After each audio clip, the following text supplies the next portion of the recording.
After the heydays of the Universal Classic Monsters, Hammer Films stepped in to take advantage of the vacancy.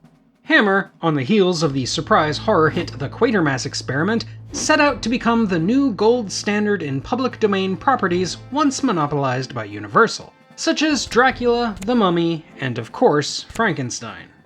Throughout the late 1950s and the entirety of the 1960s, Hammer succeeded with flying colors, producing even more films in each respective series than Universal had. And even though the Legacy Studio did assist in the production of Hammer's The Evil of Frankenstein in 1964, Universal Studios became more than a little jealous by the dawn of the following decade. That's when a well-known television producer met with Universal execs and promised to bring Frankenstein's monster back home.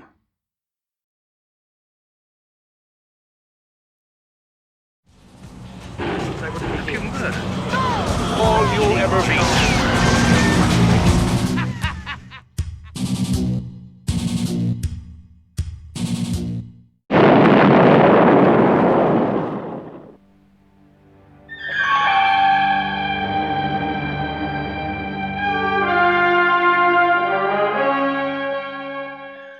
Hey guys, for this one I'm going to skip the synopsis because you should already know the story of Frankenstein. Instead, I did want here at the start to cite my primary source for this retrospective, the exhaustive articles by Sam Irvin as catalogued in Little Shop of Horrors number 38. Irvin goes into far more detail than I am capable of in this video. So if you are obsessed with Frankenstein, the true story, I highly recommend you seek out a copy of your own. I got mine off eBay. Anyway, while it wasn't the only source for my research, it was a big enough one that I feel the need to give it credit, if for no other reason than to avoid getting on H-Bomber Guy's radar someday. By 1970, Hunt Stromberg Jr. was a TV producer with an impressive track record.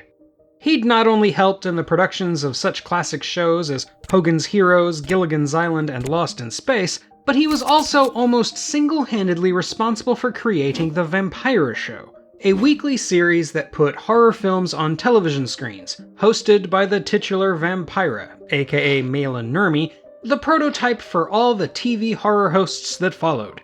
After being ousted by CBS in the mid-60s, he was drawn to Universal, especially because he was fond of the Universal classic monsters, specifically Frankenstein and The Bride of Frankenstein, both of which were made by his role model, James Whale. Like Whale, Stromberg was a gay man working openly in Hollywood, despite very real pressures to stay in the closet. Stromberg was amused by talk among a certain segment of society that there was a quote-unquote gay mafia throughout the entire entertainment industry bound and determined to spread homosexuality into every red-blooded American home, and he thus dubbed himself the kingpin of the Lavender Hill Mob. I'll talk more about the film's queer subtext and more broadly about why the Frankenstein IP and gothic horror tend to attract so many from the LGBT community, but for now, just know that Stromberg was intent on hiring quite a few such people, closeted or not, for his rendition of Frankenstein, which was originally titled Dr. Frankenstein. As such, he first pitched the idea to James Bridges, writer of Colossus the Forbin Project, and his partner Jack Larson, who had already been obsessed with the idea of penning a faithful film adaptation of Mary Shelley's novel after being commissioned to work on a Frankenstein opera by none other than Igor Stravinsky. Bridges would eventually turn in a treatment that tried to remain as true to the novel as possible, but Stromberg was unsatisfied.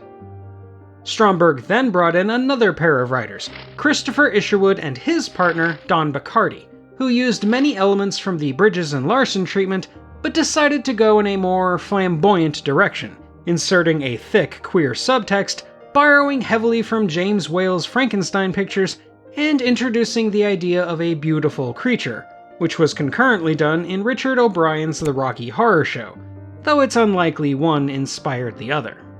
Rocky!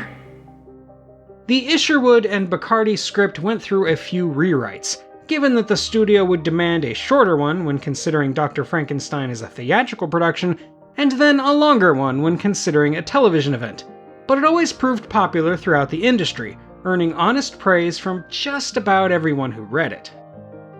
Therefore, several directors insinuated themselves into the process, hoping to get involved.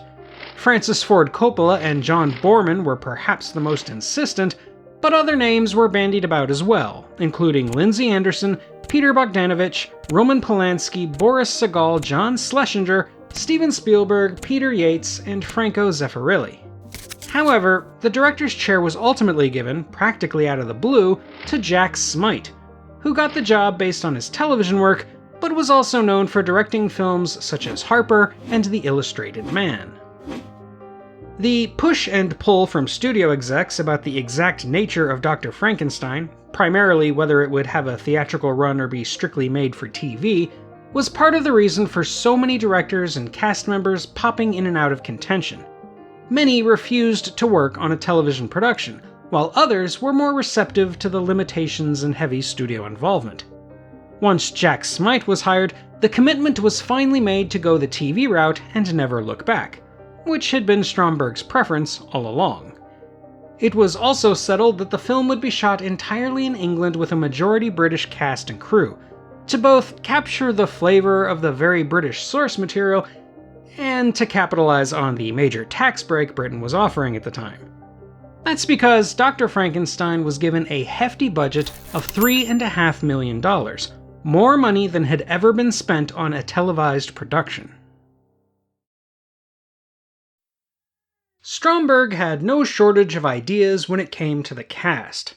His earliest aspirations were to have Richard Burton, Elizabeth Taylor, Rex Harrison, and Albert Finney in lead roles, but their asking prices were much too high. He then courted the likes of Warren Beatty, Ingrid Bergman, Marlon Brando, Richard Chamberlain, Julie Christie, Frank Langella, Laurence Olivier, Vanessa Redgrave, and Jon Voight, all of which ultimately passed on the project for one reason or another. It wasn't until early 1973, just a few short months before production was set to begin, that Stromberg finally got the commitment of a big-name actor, James Mason, who plays Dr. Polidori, a spin on the Pretorius character from Bride of Frankenstein, and named after Dr. John Polidori, the oft-forgotten fourth member of the writing challenge that produced Frankenstein in the first place.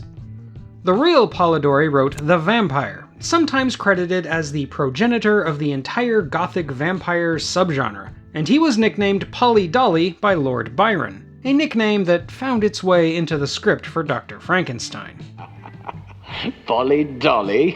Henry. James Mason agreed to play the fictional Polidori for a hefty $300,000 and a promise that his wife, Clarissa Kay, would be cast in a significant role. Kay plays Lady Fanshawe, mother of Elizabeth. Once Mason signed on, talent became much easier to attract. For the lead role of Dr. Frankenstein, they wanted a much younger, much more attractive actor. As such, they turned to heartthrob Leonard Whiting, who was most famous for playing Romeo in Franco Zeffirelli's Romeo and Juliet. Opposite him as the creature is the equally hunky rising actor Michael Sarrazin, well known at the time for his work on They Shoot Horses, Don't They? Sarrazin was offered either leading role, but with a height of 6'2" to Whiting's 5'8", he was a more natural fit for the creature. His casting, though, came as a big disappointment for future Doctor Who star Tom Baker, who had been the leading candidate up to that point. Much later, when Ernest Borgnine quit his part as the ship captain due to the role being reduced, Tom Baker was given that part as consolation. The female lead of Elizabeth went to Nicola Paget, based on her work on Upstairs, Downstairs, a phenomenon in Britain at the time. While Paget does a good job in the part, her performance is eclipsed by Jane Seymour, who was practically forced to take the dual roles of Agatha and Prima when Stromberg approached her and fellow Live and Let Die cast members, including Roger Moore, at a lunch break during that film's production. In a bold move, Stromberg told her he wasn't going to leave the table until she agreed to be in his picture, and his pitch was sufficiently intriguing to get her attention. She especially liked the challenge of playing two very different characters in the same script, and for my money, she is easily the best thing about the film, and that's saying something considering some of the veteran actors around her. For the part of Henry Clerval, Frankenstein's mentor whose brain winds up in the creature, they needed someone older than Whiting but younger than Mason. After being turned down by Anthony Perkins and Sean Connery, they turned to David McCallum, who was eager to break away from being typecast in spy movies following his work on The Man from U.N.C.L.E. Oh no, you're not another spy. McCallum is dirtied up, given raggedy clothes, and acts the part of a bitter, godless drunk, doing an excellent job of separating the character from Ilya Kuryakin. Alongside Mason, other highly prized thespians came aboard, such as Michael Wilding as Richard Fanshawe, Sir Ralph Richardson as the blind violinist Lacey, and Sir John Gielgud as the chief constable, who unfortunately only appears in one scene. Stromberg was determined to get Elsa Lanchester, the original bride herself, to play the Una O'Connor-inspired landlady, but despite the fact that she was interested, the scheduling just never worked out. With time running out, he gave the part to Agnes Moorehead of Bewitched fame. Another minuscule character he labored over is that of the Countess Duval, who is the first outsider to appraise Frankenstein's creature at the opera. Valerie Hobson, who played Elizabeth in Bride of Frankenstein, politely turned him down in what was a delicious practical joke being played by James Mason on Stromberg, as did Simone Signoret and Angela Lansbury. Margaret Leighton not only got the part in the end, but she was so good in it that Stromberg inserted a second scene with her at the ball. There are also a ton of small cameos, including stunt coordinator William Hobbs, future wife of Barry Humphries Elizabeth Spender, voice of the cheese-loving Wallace Peter Sallis, and many more. Hey, do you have a sci-fi classic you want me to cover? Why don't you drop it in the comments below, and while you're there, don't forget to hit those like and subscribe buttons. If you'd like to support what I do even more, please consider joining my Patreon to get access to bonus content, vote on future topics, and more. I'm also the co-host of a couple of different podcasts, The Streaming Heap and From Here to Paternity, and I have a novel called Paradox that is available through Amazon. If all else fails, though, you can always check out my website at emcgill.com, where you'll find written reviews of plenty more sci-fi classics in both film and literature. Now then, with all that shameless self-promotion out of the way, let's move on. Despite an ongoing writer's strike that started earlier in the month, filming began in mid-March of 1973, primarily in and around Pinewood Studios. The famous Cliveden Mansion doubled as the Fanshawe Estate, multiple historic churches were used, and the only relatively distant exterior set was Beachy Head, where the creature takes his startling leap into the ocean at the film's cliffhanger halfway point. While Hammer veteran Roy Ashton provided many of the makeup effects in the film, and also provided a cast of his arm to crawl around the laboratory, Michael Sarrazin's progressively grotesque makeup as the creature was actually done by lead makeup artist Harry Frampton, who had been personally recommended to Stromberg by Alfred Hitchcock. The other special effects were overseen by Roy Wybrow and Colin Chilvers, both of whom had previously worked on 2001: A Space Odyssey and The Legend of Hell House. During a scene where Prima is being awakened in a vertical glass tube, they first brought in a nude model, but having failed to take into consideration the refraction of light through curved glass, it made her look thick and armless. They thus had to improvise a flat plywood outline of Jane Seymour's body, made impossibly thin. Rough editing was being done simultaneously during the filming, and it quickly became obvious that the finished film would be significantly longer than the script. Unable to get the actual screenwriters to come in and trim the script, Stromberg himself took a scalpel to it, removing whole sequences and repurposing dialogue into new, shorter scenes. Stromberg remained largely faithful to Isherwood and Bacardi, however, who were still striking back in the United States. In the middle of production, Michael Sarrazin failed to show up for work for a full week, as he had gone to Paris to confront his then-girlfriend, Jacqueline Bisset. Yes, that's how her name is pronounced. Bisset. It is Bisset. Mm-hmm. Yes. This is for all time. No Jacqueline Bisset. Or Bisset. Or Bisset. No, it's Bisset. Over her infidelity. There was inevitable fury from Stromberg and other members of the crew, and as the shooting schedule had to be juggled to avoid the production having to shut down completely, the truth came to light, and Sarrazin was largely forgiven for his unprofessional transgression. One of the first scenes he filmed upon returning was the scene in which the creature tears the head off of Prima, so his feelings towards his no longer girlfriend may have resulted in a better performance in the end. The music was composed by Gil Mallet, the famed jazz musician responsible for the experimental score behind the Andromeda Strain. He eschewed his electronics in favor of a sweeping orchestra, delivering a heavily romantic soundtrack that melds perfectly with the tone Stromberg was looking for. Near the close of post-production, the decision was made to cut an 8-minute-long prologue featuring 4 of the leads in the alternate roles of Mary Shelley, Percy Bysshe Shelley, Lord Byron, and Dr. John Polidori, similar to the prologue in Bride of Frankenstein. To replace it, Stromberg himself hastily directed a short intro with James Mason that made the curious decision to misinform viewers about the actual location of Mary Shelley's grave.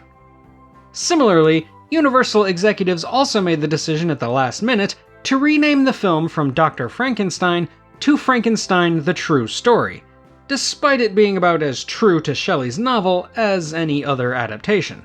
In fact, the movie works better if you think of it as a reimagining of the 2 James Whale Frankenstein films, rather than a retelling of the novel's story.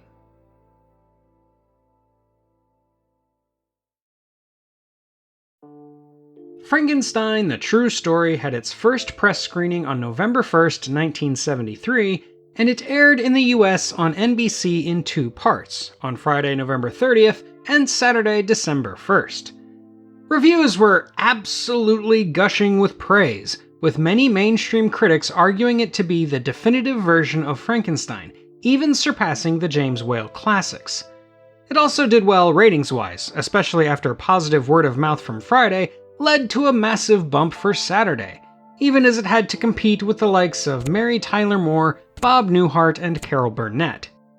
Its international release fared much worse, however, after the over 3-hour version that aired in the States was butchered down to 2 hours, with many scenes placed inexplicably out of order.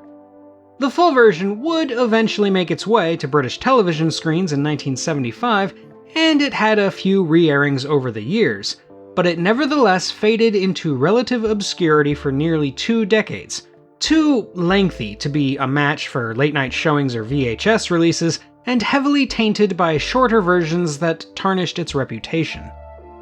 The full version eventually aired on the Sci-Fi Channel in 1993, and again on AMC a few years later, but didn't get a solid home video release until after the turn of the century, where a new generation of fans could resurrect its cult-like status. It was a massive influence on the genre, directly inspiring Anne Rice to write Interview with the Vampire, and serving as a tonal shift in Gothic horror. Many future filmmakers and television producers, including Guillermo del Toro, Tom Holland, and Mark Gatiss, continue to cite it today as an inspiration, and elements of the Frankenstein mythos first introduced in The True Story have found their way into nearly every adaptation that has followed in its footsteps. While I wouldn't call it completely obscure, I find that most people who are alive when it aired do remember it fondly, it is criminally underappreciated by younger generations, who fail to recognize the seismic shift it represented in the horror landscape. All that said, I will admit it's not quite as great as its contemporary critics claimed. The pacing is a bit slow, though I wouldn't dare take out more than a half hour or so, and the titular Dr. Frankenstein is frustratingly underdeveloped as a character. The biggest sin the film makes is removing nearly all agency from the protagonist. Dr. Clerval is the one who has the idea to create the creature, and who comes up with the technology to do so, manipulating the younger Frankenstein into doing the physical labor he is unable to do. and then Dr. Polidori is the one who forces him to create Prima. Frankenstein has a character arc, to be sure, but it feels like the plot is dragging him along rather than serving as the unraveling of his own choices. The creature is better in that his arc is far more dictated by his own actions, and Sarrazin does a great job as the beautiful creature who must contend with his own deterioration. However, he is sidelined for a good portion of the second half, and when he reemerges as a homicidal monster, his motivations are too unclear for the character to be truly sympathetic the way Karloff's creature is.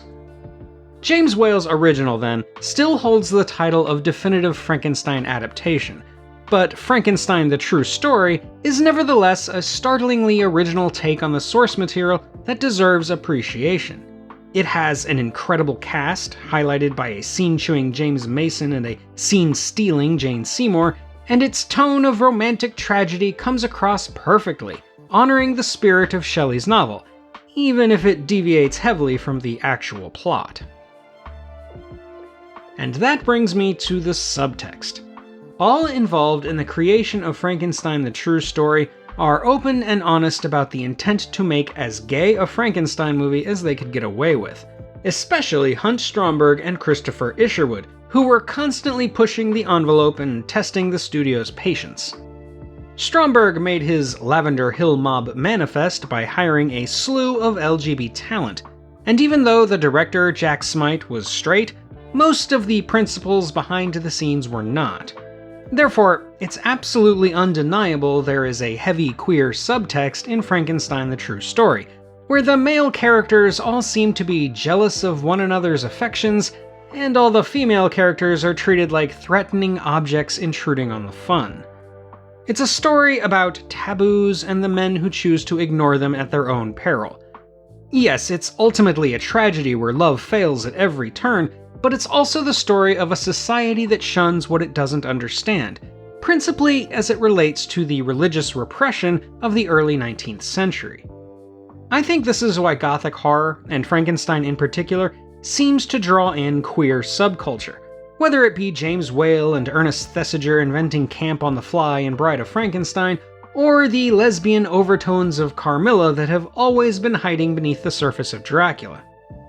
Of course, as a straight man, this is all theoretical to me, but the idea of taboo creations of the flesh and bone, or the idea of a hidden culture of lusty deviants who thrive in the night, are easily fit into queer sensibilities, just as they are easily relatable to anyone who has ever felt like an outcast, which paradoxically includes most of us. This subtext is so pervasive in Frankenstein the True Story that I have trouble finding any other way of analyzing the picture.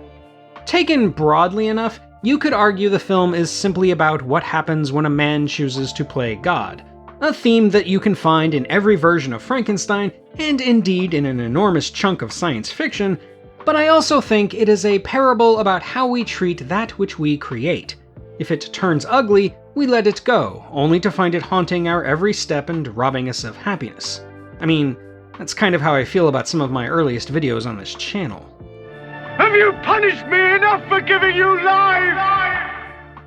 Still, no matter how you choose to view it, Frankenstein the True Story is an excellent film that rises above the stigma of being a made-for-TV movie, and is easily one of the best versions of the story put to film. It is, therefore, a sci-fi classic. And that's all for today, my fellow Earthlings. What's your favorite made-for-TV movie? Let me know in the comments, and don't pass up those like and subscribe buttons on the way back. Thank you for watching, and until next time when we'll cross a cryptid with a station wagon, this is the Unapologetic Geek, telling you to never be ashamed of what you love, as long as you're not hurting anybody.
I feel so embarrassed. I naturally assumed it was a costume ball.